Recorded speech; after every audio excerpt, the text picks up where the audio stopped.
Então, saudações a todos. Esse é o nosso encontro do dia 30 de julho de 2020 e eu passo então a palavra para o nosso amigo Humberto. Humberto, querido, é com você. Olá, saudações a todos, né? Muito bom a gente estar aqui para mais um encontro para discutir caráter filosófico e aspectos filosóficos do Espiritismo, do ensinamento espírita. Eu gostaria de discutir duas questões preliminares que têm um pouco a ver com coisas que a gente discute assim culturalmente, às vezes ao longo da semana surgem questões que não são diretamente tratadas aqui no grupo, mas que são questões interessantes que ajudam a gente a pensar.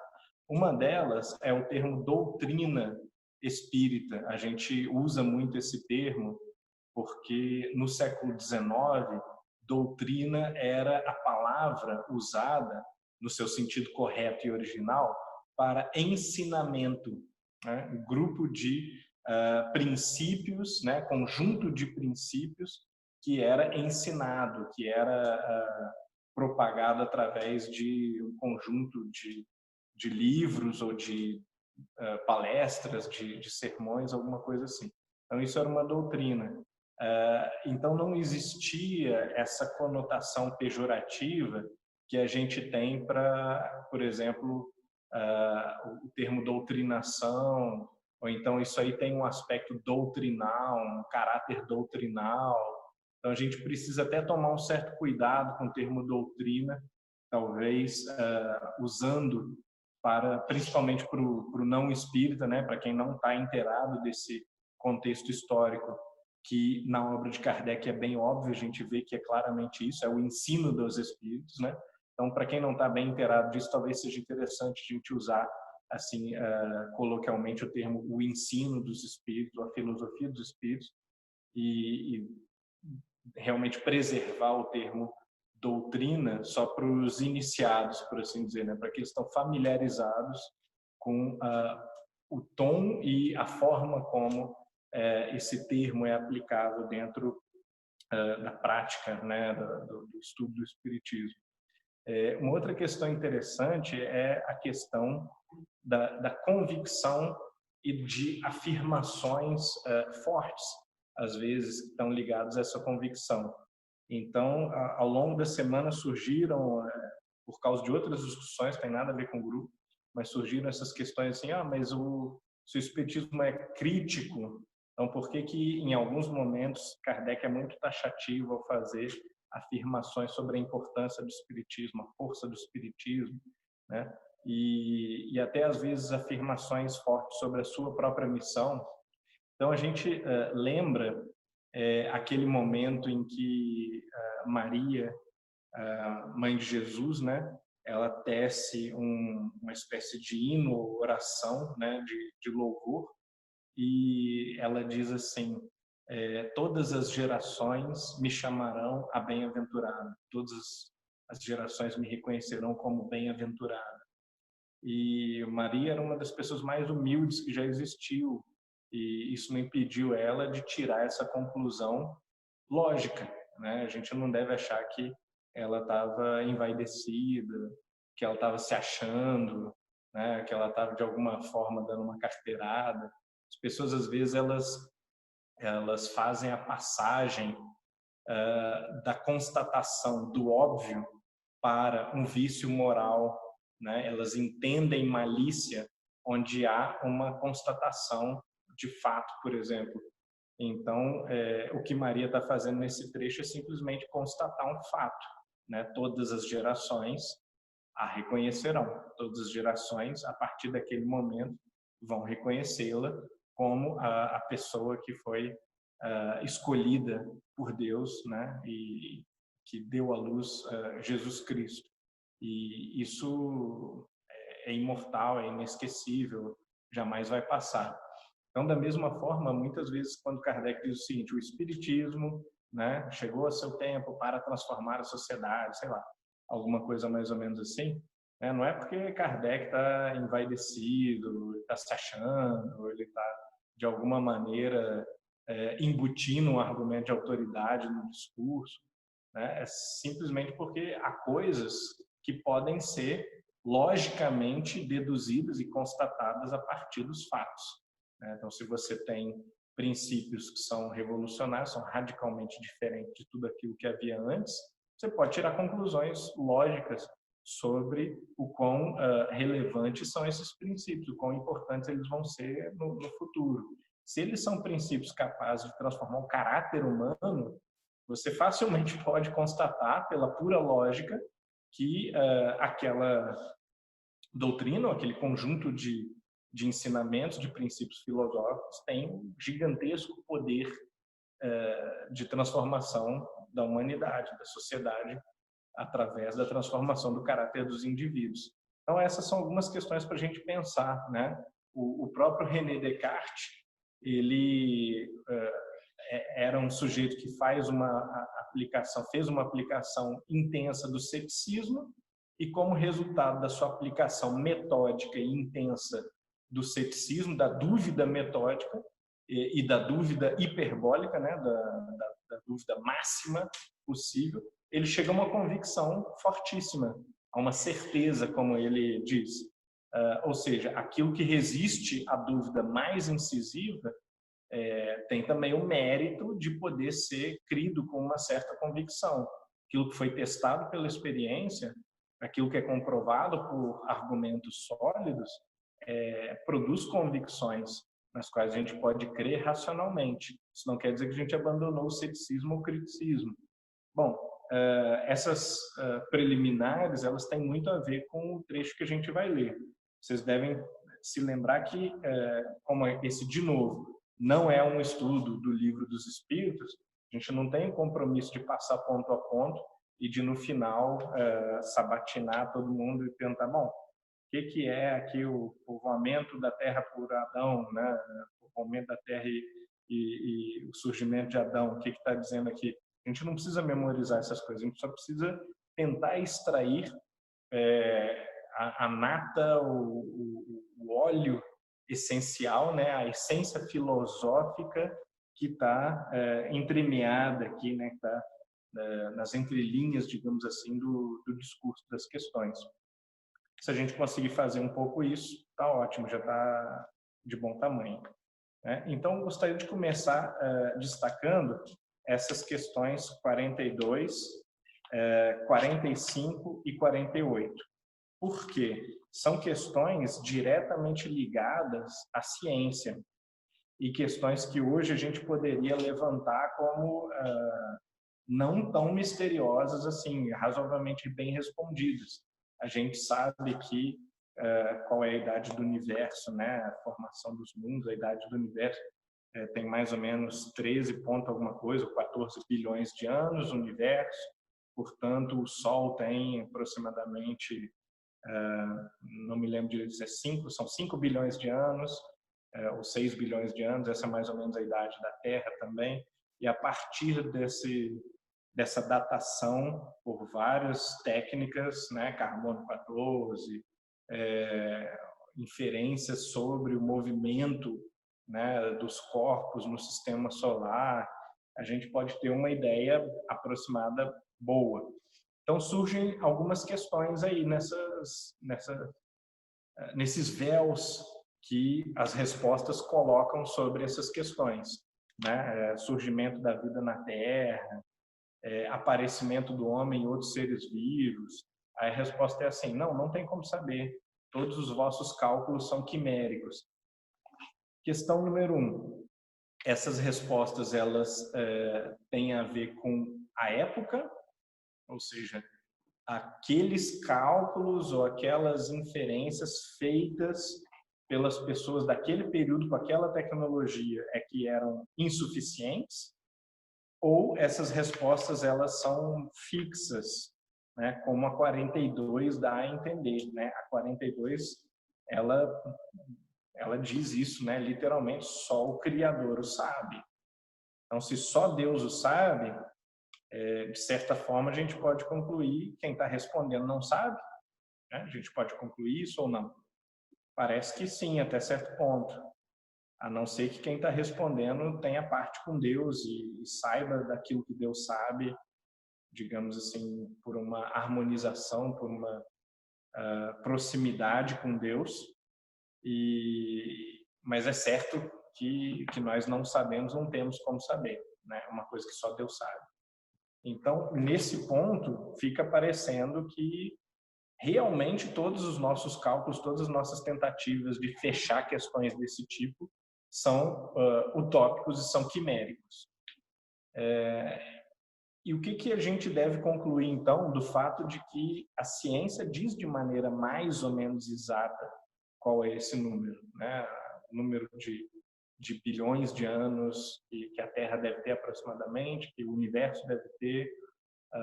O Homo sapiens surgiu há mais ou menos 120, talvez 150 mil anos atrás, e a gente pode afirmar com uma razoável certeza que não foi há 500 mil anos atrás e também não foi há 30 mil anos atrás, né? Mas foi mais ou menos nessa faixa de tempo. O que a gente faz com essa informação da ciência?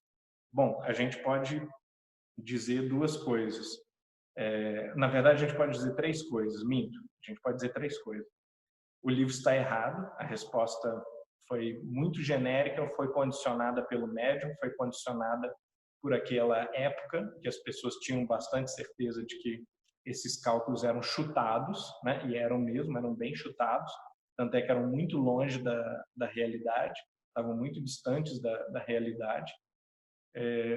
Uma segunda resposta é que o conhecimento científico ele avança tanto que essas fronteiras vão sendo movidas e continuam sendo movidas. Então, já houve momentos em que se diz que o Homo sapiens surgiu há 200 mil anos atrás ou há 80 mil anos atrás. Hoje em dia a gente diz, parece que é em torno de 120 mil anos. Quer dizer, a cada 30 anos, o conhecimento a respeito dessas questões é atualizado a partir de fatos bastante sólidos, né? Bastante solidamente observados também, e a partir daí a gente tem um cálculo melhor. Só que, como muda a cada 30 anos, a gente pode dizer, bom, isso aí pode continuar mudando mais 1000 anos ou mais 2000 anos, de modo que a gente se aproxima, mas nunca chega a uma conclusão exata. Poderia ser essa a resposta. Uma outra resposta possível, que é uma resposta assim mais dramática, mas que é perfeitamente concebível do ponto de vista científico, é a seguinte: de acordo com os dados que nós temos e com as leis da natureza que nós conhecemos, a gente pode dizer que o universo tem 13 ponto alguma coisa, 14 bilhões de anos. No entanto, basta surgir um novo fenômeno, uma nova variável da natureza que a gente não conhecia, como, por exemplo, os neutrinos, até pouco tempo atrás a gente não conhecia, matéria escura ou energia escura, que por enquanto ainda são praticamente postulações, né? São hipóteses para medição, para explicar a medição de algumas variáveis malucas da inflação cósmica e assim por diante. Então, pode ser que daqui a 500 anos, ou daqui a 1000 anos, ou daqui a 10 mil anos, a gente descubra um fator novo, uma variável nova, e isso chacoalhe radicalmente a compreensão que a gente tem do universo, e a gente vai ver, olha, porque a gente estava olhando para o lado errado, para as observações erradas, a gente fez o cálculo certo baseado nas observações erradas. Agora que a gente tem um entendimento mais amplo do universo, com um quadro mais alargado de observações, a gente vê que o universo, na verdade, parece ter 100 bilhões de anos, ou 1 trilhão de anos, sei lá, não dá para imaginar. Então, existe a possibilidade de haver um elemento da natureza que a gente não conhece. E Kardec trabalha magistralmente com essa questão, porque essa é a questão central da mediunidade, né? Das profecias, da comunicação de princípios novos através dos espíritos, mas principalmente a fenomenologia mediúnica ou medianímica mesmo, né? Que não é aceita pela ciência, e Kardec o tempo todo aponta, bom, a gente está aqui discutindo se a alma existe ou não, se o espírito é imortal ou não, se com a morte do corpo acabou tudo, mas vocês estão discutindo isso com base em metafísica, filosofia abstrata, com base na Bíblia. Olha só, tem uns fenômenos aqui, são os fenômenos bem interessantes que sempre existiram, mas que não foram bem estudados.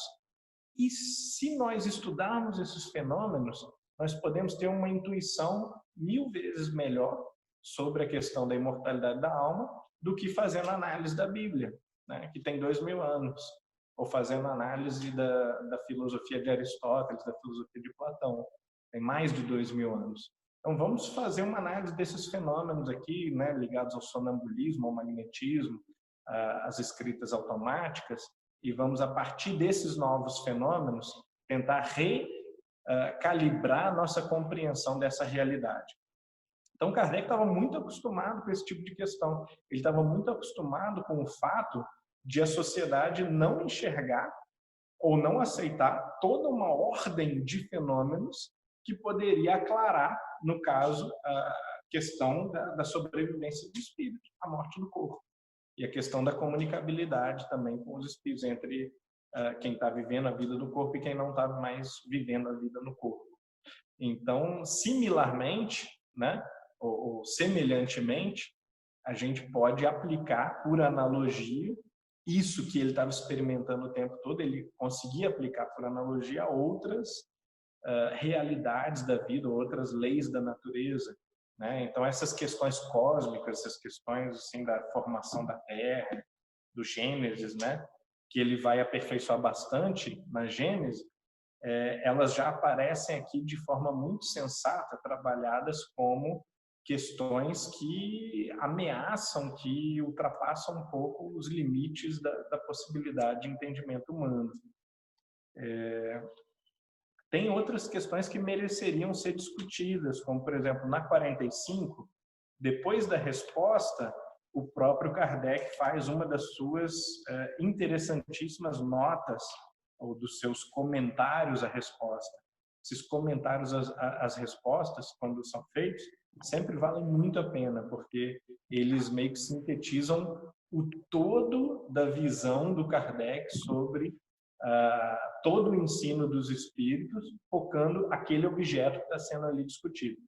Então, no comentário do Kardec, no último trecho ali, a partir de o que se passa sob os nossos olhos não pode ter existido desde a origem do globo, né? Longe disso, blá, blá, blá.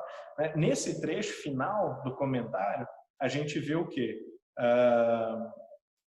A ideia do surgimento natural da vida, né? Que não é uma ideia nova, claro, né? Erasmus Darwin, o avô de Charles Darwin, já tinha discutido essas ideias. Goethe, Lamarck, Cuvier, Baumgarten, né? Uma série de pessoas já tinham discutido noções evolucionistas, mas elas vão se intensificar mais ou menos na época de Kardec. Lembrando que Darwin escreve a origem da espécie apenas alguns anos depois, né, do Livro dos Espíritos, e que o co-criador da teoria da evolução é também um espírita, né, ou pelo menos um espiritualista moderno, que é o Alfred Russel Wallace.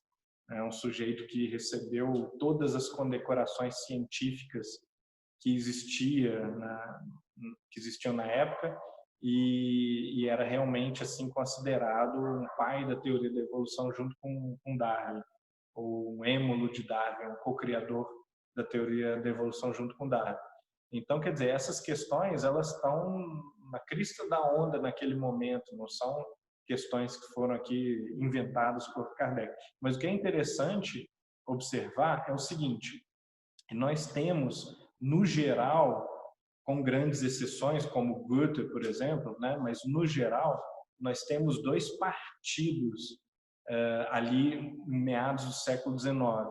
Partido naturalista, tinha entendimento de que era necessário dar respostas da filosofia natural, das ciências naturais para esse tipo de problema, como o surgimento da vida, e tinha um partido religioso, ou partido que tentava, de alguma maneira, proteger uma interpretação mais literal da Bíblia, ou uma interpretação mais criacionista, uma interpretação, às vezes, mais ligada à ideia de um design inteligente, assim, né, de uma teologia natural. E esse partido religioso, ele muitas vezes ele estava em conflito com o partido naturalista, que não era sempre materialista, mas muitas vezes era materialista. Tá? No meio do caminho, existia uma quantidade muito grande de pessoas, né? Entre essas pessoas o Kardec. Mas poucas dessas pessoas, elas eram imunes à disputa partidária. Então, havia pessoas que eram muito religiosas, mas elas diziam, bom, eu, na minha pesquisa científica, eu vou cancelar um pouco a minha religião e eu vou fazer ciência pura, né? Ciência supostamente livre de princípios, é uma coisa que se acreditava no século XIX, né? Que o cientista conseguia abstrair totalmente todos os seus interesses, crenças, princípios e fazer ciência pura. E a recíproca era verdadeira, né? Quer dizer, havia religiosos que estavam mais para o lado da religião do que para o lado das ciências naturais e que olhavam as novidades das ciências naturais e diziam, olha, muito interessante, eu não sou contra o avanço da ciência, mas vamos tomar muito cuidado para que a religião não sofra, que a religião não seja atacada, vamos fazer uma apologia da religião, uma apologia da fé cristã, alguma coisa assim, né? E esse grupo um pouco mais próximo da religião não negava, na maioria das vezes, a ciência ou o naturalismo, mas tentava, de certa maneira, frear o naturalismo como se fosse uma força inimiga. Hoje, muita pesquisa de qualidade é feita nesse racha, digamos assim, entre ciência e religião. Foi um racha que foi alimentado ao longo do iluminismo, né, por uma grande guerra de propaganda que principalmente os iluministas franceses fizeram contra a Igreja Católica especificamente, né, no primeiro momento e a princípio os protestantes e judeus não eram um grande problema para os iluministas franceses, para os filósofos, né? Mas a Igreja Católica sim, que era identificada com o poder, né? Tinha assentos, né, na Assembleia e tal. Então, por conta dessa guerra de propaganda, consolidou-se uma visão, a partir do iluminismo, de uma guerra entre ciência e religião, né? Que para você, ou bem para você ser cientista ou ser religioso, você tinha que abdicar do oposto, ou tinha que refrear os impulsos do lado oposto. Então, o cientista deveria, a princípio, tomar muito cuidado com a religião, e o religioso deveria tomar muito cuidado com a ciência, porque poderia ser uma ameaça à sua fé, alguma coisa assim. Então, hoje em dia, essa questão ela é analisada por um campo acadêmico chamado ciência e religião, né? É uma pesquisa em ciência e religião, que não é uma ciência da religião, não é uma filosofia da religião, não é a teologia, quer dizer, não é nada daquilo que comumente a gente entende como um estudo da religião, mas é um estudo da relação histórica, tá? Um estudo principalmente histórico, também um pouco metodológico, que analisa o suposto conflito ou um relacionamento possível entre ciência e religião.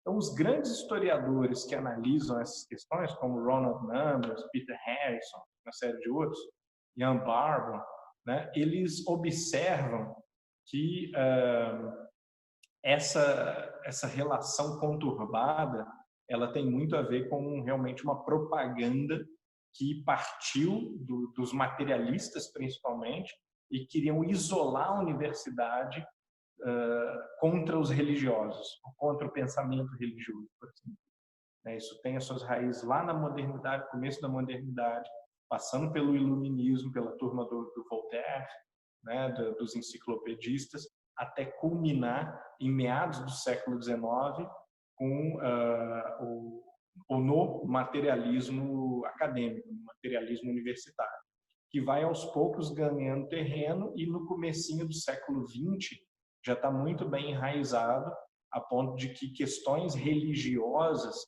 começam a se tornar polêmicas ou tabu dentro das universidades. Então, esse processo de sabotagem histórica da religião dentro das academias, né, enquanto instituição, não necessariamente na ciência mesmo, na prática científica, esse processo está afetando a geração em que Kardec escreve, principalmente a próxima geração. A geração de Leon Denis, que é a geração também de de William Crookes, de Frederick Myers, de William James, né, de uma série de pessoas que está ali do final do século XIX para a virada do século XX, e estão experimentando assim o desaparecimento de algumas questões religiosas do seio da comunidade científica, do seio da academia, e uma progressiva restrição a temas que eram tidos como religiosos. Então essa foi também a última geração que tentou fazer pesquisa científica intensiva com os fenômenos ditos sobrenaturais, que na verdade eram fenômenos medianímicos, né? Fenômenos espirituais, fenômenos religiosos, segundo uma certa terminologia. Então, a partir desse momento, a gente tem que entender o seguinte: é natural, tendência psicológica humana, é adotar um partido. Sempre que a gente tem dois extremos, e a gente está vendo que no século XX isso também existe aqui e ali, né? Sempre que há dois partidos, a tendência psicológica natural é a gente adotar um partido, né? Escolher qual lado parece um pouco mais certo ou muito mais certo e levantar bandeira e lutar contra o lado errado até a sua destruição. Esse instinto sectário ou esse instinto de conflito e de partidarização, de bairrismo, ele é muito bem enraizado na alma humana para a gente conseguir evitar isso. A imparcialidade racional, ela é tão rara para nós, a gente tem tão pouco treinamento em sermos frios e racionalmente imparciais, e isso soa artificial e até falso para nós. A gente não acredita muito numa imparcialidade científica. E, claro, às vezes ela também é um pouco romântica, é um pouco ingênua. O sujeito acha que é super imparcial quando, na verdade, não é. Então, todas essas questões, elas levam aos quadros que a gente conhece muito bem ao longo da história, são os quadros dos grandes choques de dois partidos. E, naquele momento, era muito difícil não tomar partido. Kardec, de certa forma, ele está mais para o lado espiritualista, contra os materialistas, sim, mas a gente observa que, a todo momento, ele tenta buscar essa imparcialidade ideal da investigação racional. Como ente racional, que tenta passar tudo pelo crivo da razão, ele busca sempre a imparcialidade. E entende que as suas convicções estão sendo adquiridas a partir dos fatos, a partir da força das evidências, da força dos argumentos, e não porque ele tem uma preferência ou porque ele tem um interesse em militar a favor do espiritualismo contra o materialismo, alguma coisa assim. Aliás, assim, a gente fazer uma análise da biografia da vida de Kardec, a gente percebe que se ele em algum momento teve algum interesse pessoal, né, na difusão do espiritualismo, do espiritismo, ele era um sujeito muito pouco inteligente, porque a vida dele não é uma vida de preenchimento de interesses, não é uma vida em que os interesses pessoais são satisfeitos, muito pelo contrário, é uma vida de derrotas no campo íntimo, né, em grande quantidade, principalmente no campo financeiro. A reputação dele foi duramente atingida, um sujeito de reputação na França toda, tinha uma reputação razoavelmente internacional e que foi perseguido, né? Ele só podia ou ser um interesseiro muito inconsequente ou ser desinteressado, né? Então a gente vê que, além de haver um esforço em favor da imparcialidade, também não havia uma motivação egoística, por assim dizer, para que Kardec defendesse o espiritualismo contra o materialismo. Ele fazia aquilo que parecia ser sugerido pelas evidências, aquilo que parecia ser reforçado pela argumentação racional. Muito bem, toda essa preparação de terreno é para a gente reconsiderar as questões, não só desse trecho, mas todas as questões, a partir dessa guerra declarada, né, ou pelo menos dessa guerra de propaganda declarada entre religiosos e naturalistas filosóficos ou naturalistas científicos. E Kardec está sempre se movendo ali no meio daquela guerra de uma forma muito peculiar. Qual que é essa forma?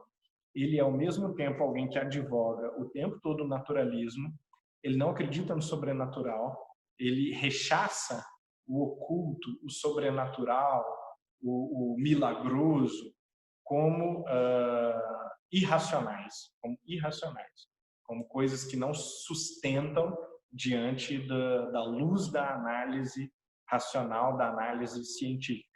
E ao mesmo tempo em que ele tem essa postura naturalista o tempo todo, ele é um sujeito que não acredita, como muitos naturalistas daquele momento acreditam, que é necessário extirpar a maior parte do conhecimento religioso ou da história da religião como sendo pura superstição, né? Ao invés de olhar para a Bíblia ou olhar para os relatos dos santos de todas as épocas, dos videntes, dos iluminados, né, de outras religiões, e dizer, bom, isso tudo, como os iluministas fizeram muito, né, isso tudo está numa etapa anterior da consciência da humanidade, da civilidade, e nós superamos esse lixo todo e agora nós sabemos que o máximo que dá para extrair da religião são alguns princípios morais, assim, de não fazer o mal para o próximo,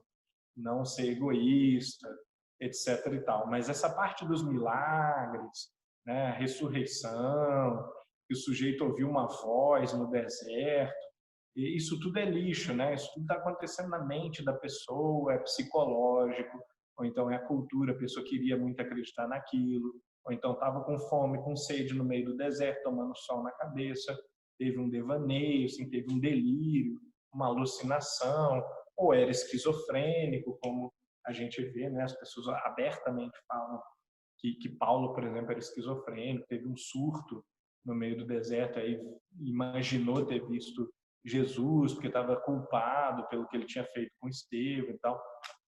Então, essas teses todas, Kardec não compra.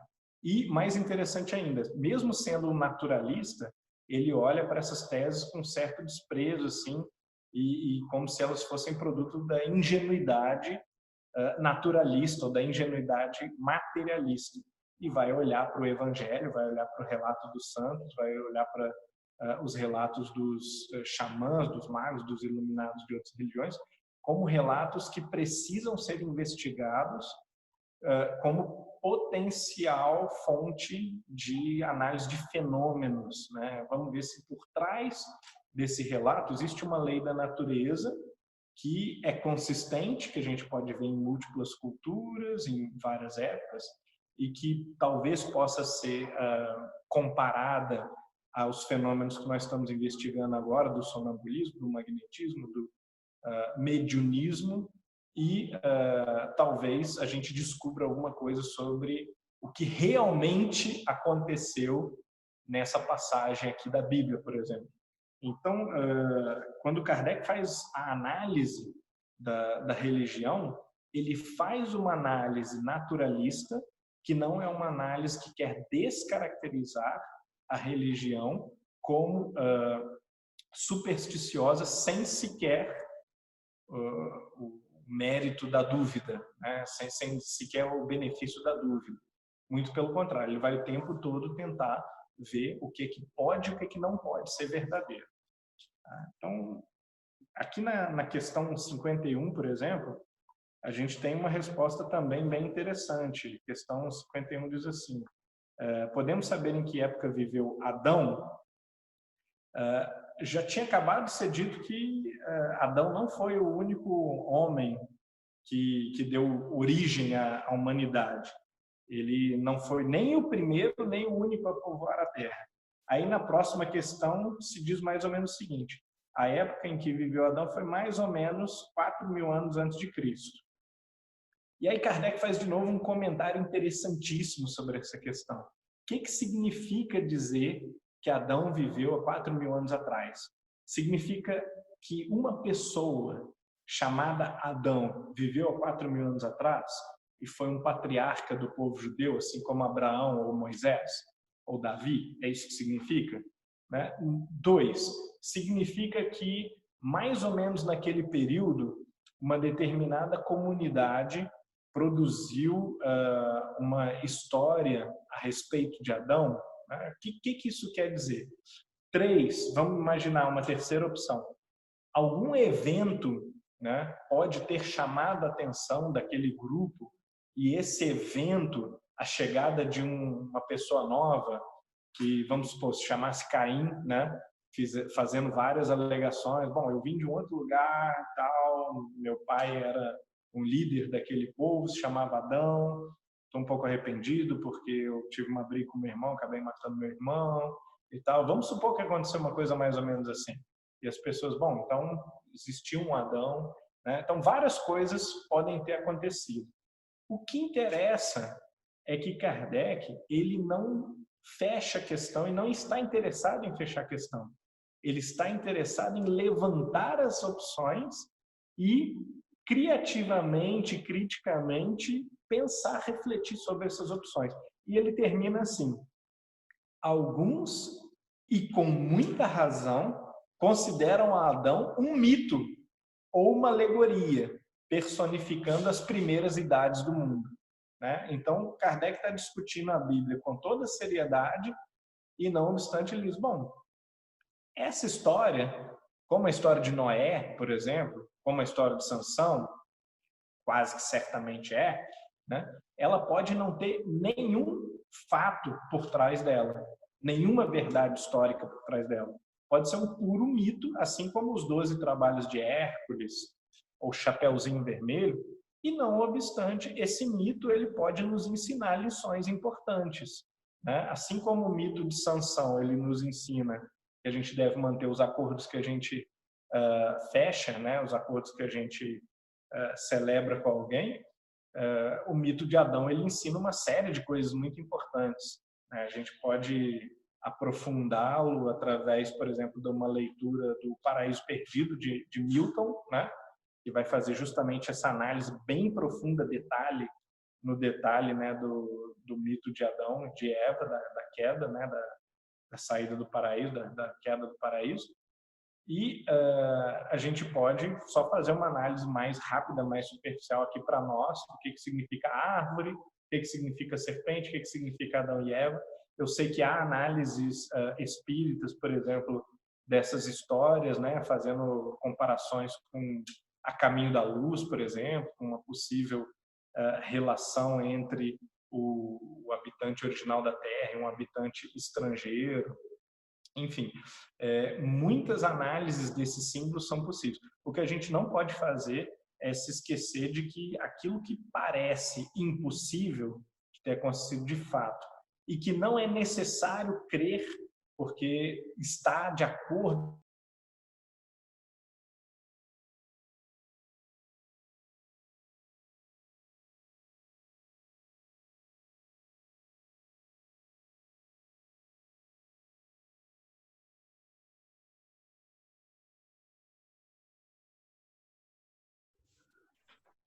Eu acho que a gente ficou sem o som. O microfone dele tinha fechado. Tá sem som, realmente.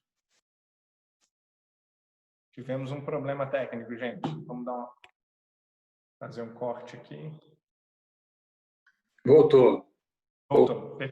Quer dizer, em alguns casos muito específicos, a lição moral depende do milagre ter sido verdadeiro. Porque se o milagre fosse falso, toda a cena perderia o sentido. Né? Imagine, por exemplo, a mulher do poço. Se Jesus não tivesse lido a mente dela, ou não tivesse meios de saber da história real dela, se aquele fenômeno mediúnico ou paranormal não fosse fato, isso atrapalharia toda a cena seria falsa, necessariamente.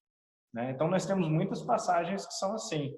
A parte da divisão dos peixes e dos pães já é uma parte que a gente pode interpretar um pouco mais metaforicamente. Quer dizer, naquele momento em que as pessoas estavam ali desesperadas de fome, de repente alguém diz, bom, nós só temos isso aqui, mas eu não vou comer sozinho, a gente pode dividir para todo mundo, né? E pode ser que isso tenha dado forças morais para as pessoas continuarem. A gente poderia fazer uma interpretação dessa do momento da divisão, mas há momentos em que o milagre tem que ser necessário. E se não houve uma cura, né, do servo do centurião, alguma coisa assim, a história toda desanda, o resto da cena toda desanda, né? A figueira que secou pode ser uma parábola, mas a cura do cego não pode muito, né? O sujeito que desceu pelo telhado na casa de Pedro não pode ser uma figura, né? Porque isso atrapalha o resto da história, da forma como a moral decorre do fato, né? A moral da história é uma consequência direta desse fato. Então não parece ser uma alegoria, mas a história de Adão e Eva poderia perfeitamente ser inteira uma alegoria sem que nada da sua lição moral fosse prejudicada. A lição não depende de ter existido uma pessoa que vivia num jardim pelada, etc. e tal, não podia comer uma maçã. Muito pelo contrário, assim como nos 12 trabalhos de Hércules, nós não precisamos crer que factualmente uma pessoa super forte existiu, foi lá e fez aquelas coisas. A gente só precisa entender que existia uma relação abusiva, né? O rei mal inspirado pelos deuses, ele abusava de Hércules no intuito de matá-lo, né? Que ele morresse na execução dos trabalhos, e ele, por um senso de dever heróico, né? E por esforço, ele supera uma após outra as grandes feras e os grandes desafios que são impostos a ele.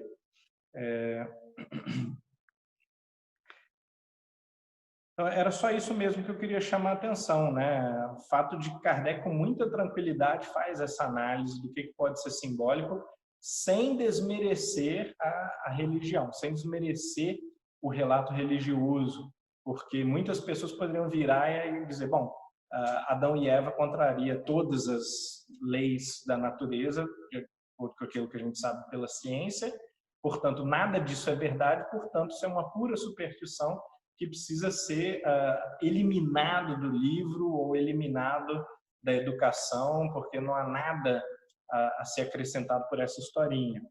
E não é isso que ele diz nunca, né? Ele diz, olha, isso aqui contém uma importante verdade, mas a verdade ela não está ligada a nenhum fato histórico. Ela é uma verdade expressa por um símbolo que traz um ensinamento, como uma parábola, por exemplo, traz um ensinamento sem precisar ter acontecido de fato. Aí vamos para a diversidade das raças humanas, onde uma das coisas que há de interessante aqui é a ênfase sobre a universalidade da doutrina, né? Quando você diz, olha, na verdade, em 1857, 8, né? Na verdade, não existem várias raças humanas. Existem espíritos, os espíritos podem encarnar em qualquer raça. Existem algumas diferenças de povo para povo, que são diferenças constitutivas da geografia, dos hábitos desses povos, mas a fraternidade universal aqui não é um princípio abstrato que é colado em cima para termos de uma militância social política, né, de progressismo social. Não, o princípio ele deriva totalmente de um fundamento na realidade. Na realidade, não existem várias raças humanas e, mais importante ainda, o mesmo espírito que está na mulher pode estar no homem, que está no negro pode estar no branco, que está no japonês pode estar no mexicano e assim por diante. Né? E na pluralidade dos mundos a mesma coisa, né? Existe um universalismo por trás da resposta, né? E um princípio de humildade que nos é apresentado através da ideia de que o universo de Deus, né, o cosmo criado por Deus, ele é habitado por uma vastidão inconcebível de espíritos, não há espaços vazios, né, não há mundos, não há planetas, e a gente pode talvez até inflacionar o termo mundo para outras dimensões, né, não há mundos vazios, inúteis, mas são todos eles preenchidos por alguma atividade. ou habitados por alguém, por pessoas, né? Por alguma parte da humanidade, que não é a parte que está na Terra, mas alguma outra parte, né? Aí na 59 a gente volta a uma questão próxima a essa questão de Adão, né? Que é as considerações, concordâncias bíblicas referentes à criação. Aqui eu destaquei somente um trecho, que é o segundo parágrafo. A objeção que se pode fazer a essa teoria é de estar em contradição com o texto dos livros sagrados. Contudo, um exame sério mostrará que essa contradição é mais aparente do que real e resulta da interpretação dada ao que muitas vezes só tinha sentido alegórico. Então, Kardec não está dizendo que a Bíblia não possui sabedoria, que ela não possua uma verdade intrínseca. O que ele está dizendo é que o grande erro é fazer uma interpretação literal do que, as mais das vezes, é simbólico e alegórico. Então, vamos ficar por aqui hoje, tendo explorado essa questão que é muito importante, que é a questão do criticismo aplicado às escrituras sagradas, que nem desqualifica, desmerece, diminui as escrituras, e nem, naturalmente, faz uma leitura literal daquilo como se aquilo fosse relato histórico. E, por outro lado, os apontamentos, muitos que são feitos a questões de ciência, e que nós ficamos na dúvida se são respostas definitivas, são respostas condicionadas ao tempo de Kardec, condicionadas à mediunidade ou ao entendimento científico da época, sei lá mais o que poderia ser o condicionante da resposta, né? Mas que, de certa maneira, são respostas interessantes, porque elas também falam dos limites do conhecimento humano e de uma certa humildade que a gente deve ter diante dessas questões capitais, ao invés de pular logo para respostas definitivas. É muito interessante porque, muitas vezes, as pessoas acusam os espíritas, e algumas vezes com razão, de terem a pretensão de saber tudo, né? Vocês têm esse problema, né? Vocês têm resposta para tudo. E é importante a gente apontar para as pessoas, mas uma enorme quantidade de vezes essas respostas elas são assim, não tem como saber, vocês não fazem a mínima ideia, falta muito angu ainda para vocês chegarem aí, né? Então, nem todas as respostas prontas que a gente tem para as coisas, elas estão realmente prontas ou estão realmente fechadas. E não era assim que o Kardec procedia. Então, a gente também precisa pôr um grão de sal na língua antes da gente dizer essas coisas, para não soar dogmático e não soar petulante, né, pretensioso, como se a gente soubesse todas as coisas que os espíritos estão dizendo, né? Na verdade, muito pelo contrário. Os espíritos, nas questões capitais, nas questões profundas, eles quase sempre respondem de uma maneira um pouco lacônica, né? E só respondem de maneira enfática a coisas que são bem óbvias e que, a bem da verdade, uma pessoa poderia ter concluído através da análise racional dos fatos por si mesma.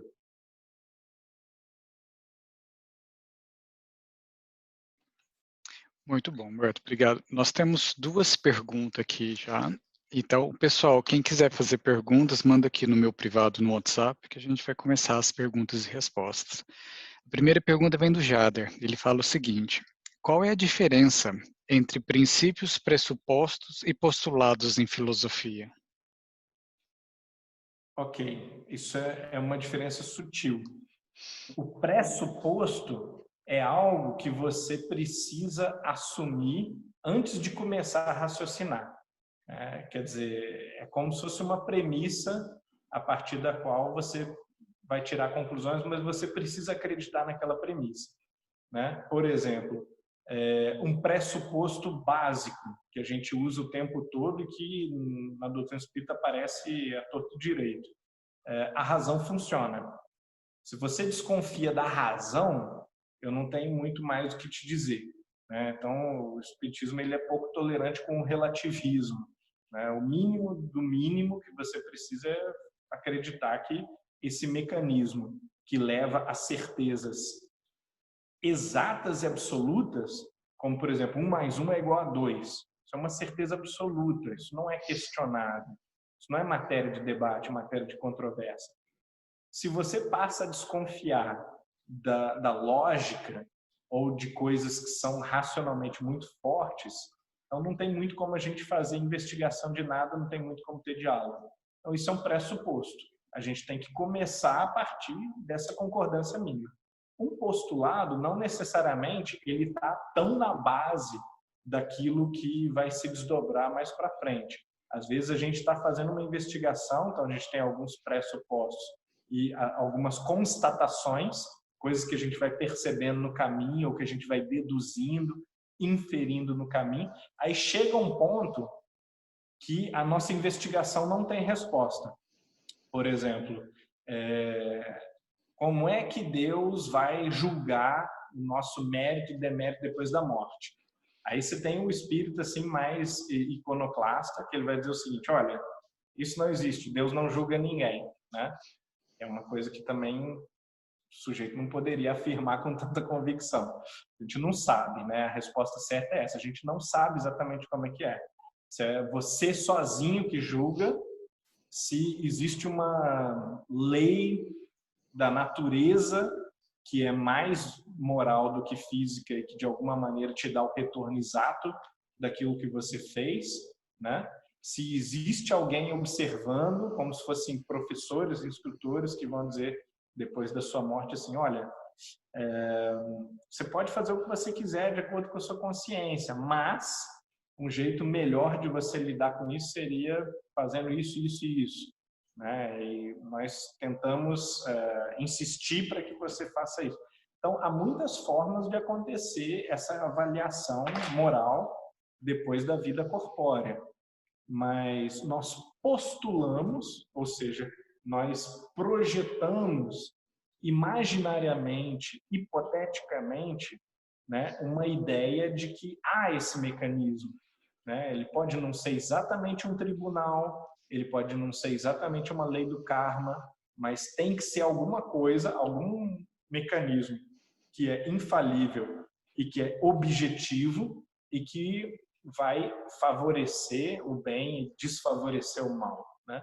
Se você não postula isso, ou seja, se você não projeta de maneira hipotética que vai haver esse tribunal, né, ou que vai haver esse julgamento, ou que vai haver esse retorno automático por uma lei do karma, então você fica no vazio, na falta de resposta para essa questão. Como a questão moral é grave e pode ser muito prejudicial você ficar na dúvida quanto a essa questão, a razão sugere que a resposta seja a de que existe uma lei de retorno ou um tribunal. Tá? Então, isso é uma postulação. Você não partiu disso para começar o raciocínio, mas você meio que chega a isso por um impasse, né? É uma solução teórica para um impasse, mas é muito teórica.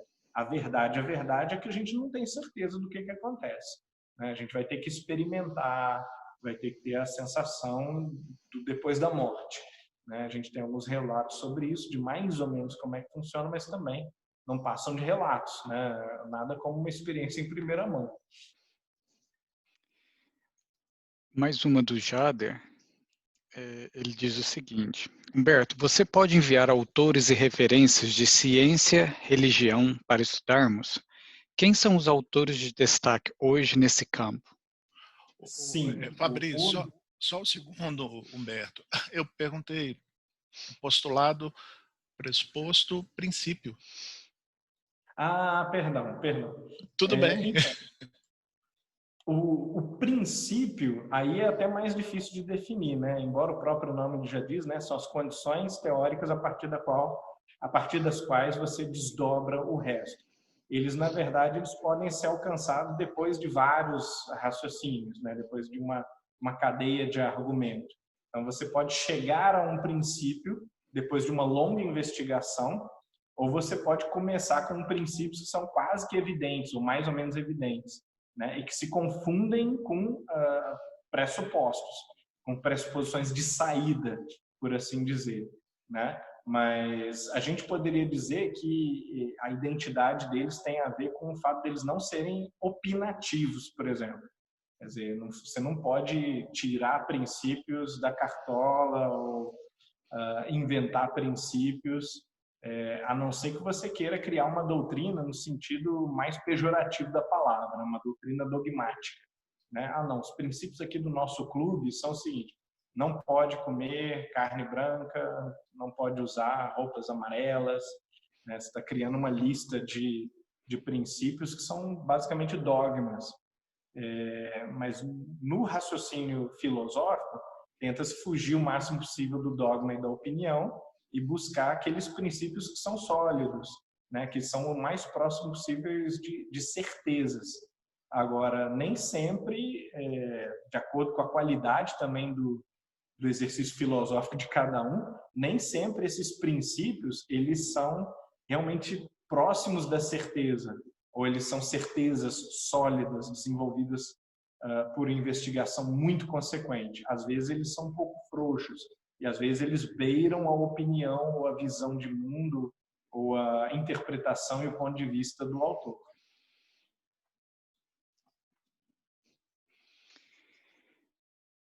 Humberto, e a última do Jader, ele pedindo autores e referências de ciência e religião, e se você conhece alguns autores de destaque hoje nesse campo. Sim. Bom, o autor supremo, talvez, é o Alistair McGrath, né? Alistair McGrath, ele é um sujeito que tem uma dupla formação. Ele é um cientista com suas realizações como bioquímico, e depois ele se tornou um teólogo anglicano e um pensador realmente assim, de grande porte, uma das maiores mentes vivas hoje, sujeito com muita erudição e muita profundidade e uma quantidade enorme de publicações, muitas delas em português já. E, inclusive, ele é um autor desses que fazem muito bem o jogo entre a publicação científica, acadêmica, bem exclusiva, assim, bem restritiva, e a publicação popular. Os livros populares dele são bem acessíveis, uma linguagem que realmente quase qualquer pessoa assim, consegue entender e consegue se inteirar da questão, né? Isso é uma tendência dentro desse campo, porque é um campo onde as pessoas querem dar entrevistas para a TV, elas querem ter uma participação no YouTube, elas querem escrever livros populares também, e não fazer apenas uma pesquisa acadêmica para acadêmicos, porque eles entendem que existem preconceitos culturais que são vigentes e que causam prejuízos tremendos, e é preciso atacar esses preconceitos culturais no nível da mídia, no nível da discussão do jornal, das revistas mais populares, e eu acho que eles estão bastante certos nessa percepção. É preciso mudar a nossa forma de ver a relação entre ciência e religião. Outros nomes importantes são esses dois historiadores que eu citei, o Ronald Numbers e o Peter Harrison. Peter Harrison tem assim grande quantidade de publicações, também é um sujeito que organizou várias coletâneas sobre história da relação ciência e religião, e muitos escritos dele são bem acessíveis. Do Numbers, a gente tem o Galileu vai para a prisão, Galileu Goes to Jail, e aí o subtítulo do livro é E Outros Mitos sobre Ciência e Religião.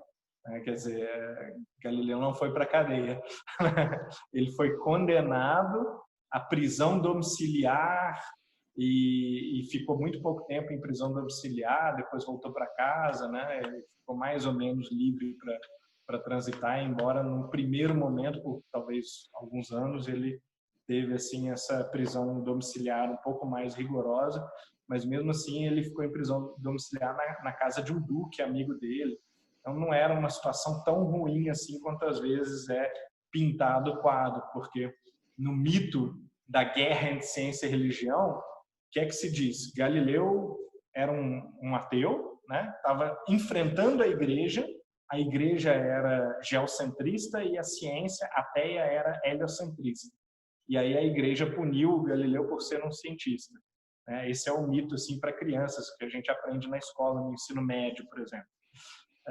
A verdade é o seguinte: Galileu era super crente, era um católico bastante devoto, e ele via a complementaridade total entre ciência e religião, e a briga dele com o Papa não foi por causa do heliocentrismo contra o geocentrismo, mas foi porque ele desrespeitou o Papa no escrito dele, né? O Papa fez um pedido pessoal para ele, e que ele não tocasse em alguns pontos, e ele se sentiu provocado pelo pedido, né? Interpretou como uma censura e respondeu de forma bastante agressiva no livro dele, né? Que saiu depois desse pedido do Papa, e isso resultou no julgamento, na condenação dele, que com a retratação foi uma condenação razoavelmente leve.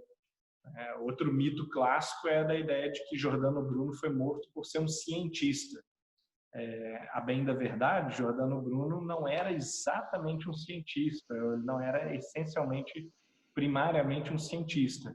Ele era mais um pensador religioso, um místico e um filósofo que tinha ideias cosmológicas, mas a condenação dele se deu por comentários ao Papa, comentários muito agressivos, comentários sobre Jesus Cristo, né, sobre o fato de Jesus Cristo não ser Deus, e uma série de outros comentários sobre teologia. Quer dizer, então ele, enquanto monge, foi condenado à fogueira porque ele entrou em choque com o credo oficial da igreja em matéria de religião.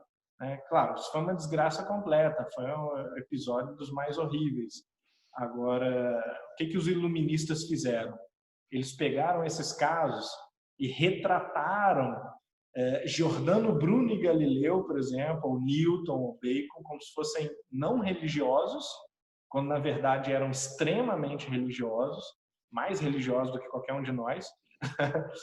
Isaac Newton, né, foi uma das pessoas mais religiosas do mundo, né, da história, e a narrativa iluminista pegou esses cientistas e retratou eles como se eles fossem cientistas que tivessem assim uma inimizade com a religião, uma inimizade com a igreja, e a igreja como se estivesse perseguindo eles por serem cientistas, quando na verdade nenhum deles foi perseguido por fazer ciência, e Giordano Bruno, que foi o perseguido efetivamente, foi perseguido principalmente por razões religiosas, e Galileu, que sofreu uma punição bem mais leve, foi punido em parte por fazer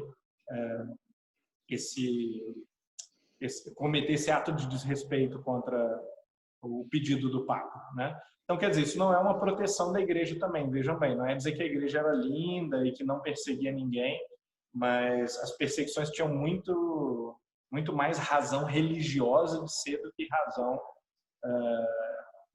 em razão de um combate à ciência, por exemplo. Ok. Humberto, antes da gente passar para a prece de encerramento, você tem alguma consideração final para fazer? Não, estou bastante satisfeito e vou tentar para a semana que vem pegar mais um conjunto grande de perguntas, tá? A gente vai entrar no livro 2 e vamos avançar aí de novo umas 30, 40, 50 questões, porque, de novo, o objetivo é a gente navegar pelo livro dos Espíritos, captando assim, algumas intuições que possam fomentar um debate filosófico, né? Um grande abraço a todos. Muito obrigado pela presença. Gratidão, Humberto. Então, hoje nós vamos lá para a Itália e o Maestro vai fazer a prece de encerramento para a gente. Maestro, é com você, querido. Olá, Fabrício. Olá, Humberto. Espero que vocês estejam bem, todos os que estejam nos acompanhando. Aqui são 10 horas da noite, estamos no fuso horário de 5 horas.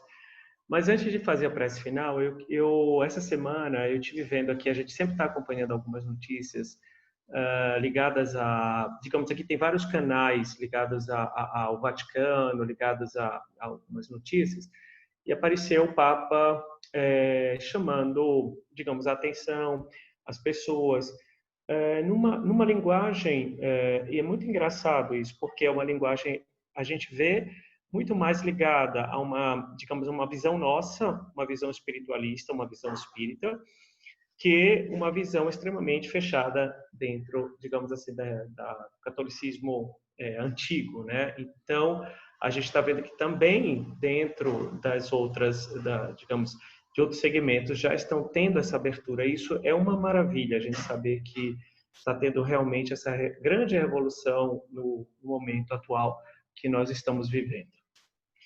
Então, já que nós todos viemos desse passado católico em encarnações precedentes, eu gostaria de agradecer imensamente ao Cristo e a todos esses nossos predecessores, todos eles que vieram antes de nós, os trabalhadores da primeira hora, da segunda, até chegar o nosso momento que nós estamos aqui a discutir, a falar desta doutrina, desses conceitos maravilhosos que hoje, na realidade, nos ajudam tanto na nossa jornada cotidiana. Eu queria agradecer aos nossos mentores, aos nossos queridos amigos, Fabrício, Humberto, e aos nossos queridos mentores espirituais, que sempre estão junto conosco.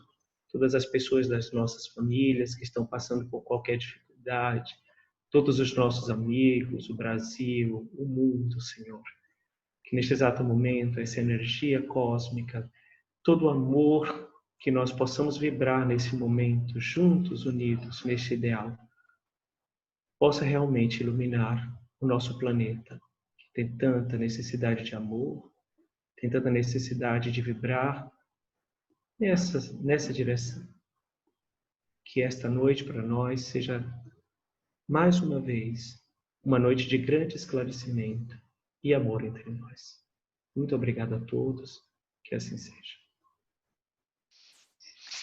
Gratidão, Maestro. Então, pessoal, boa noite, ficam bem e nos vemos a próxima quinta-feira. Posso fazer um pedidozinho final? Sim, fique à vontade.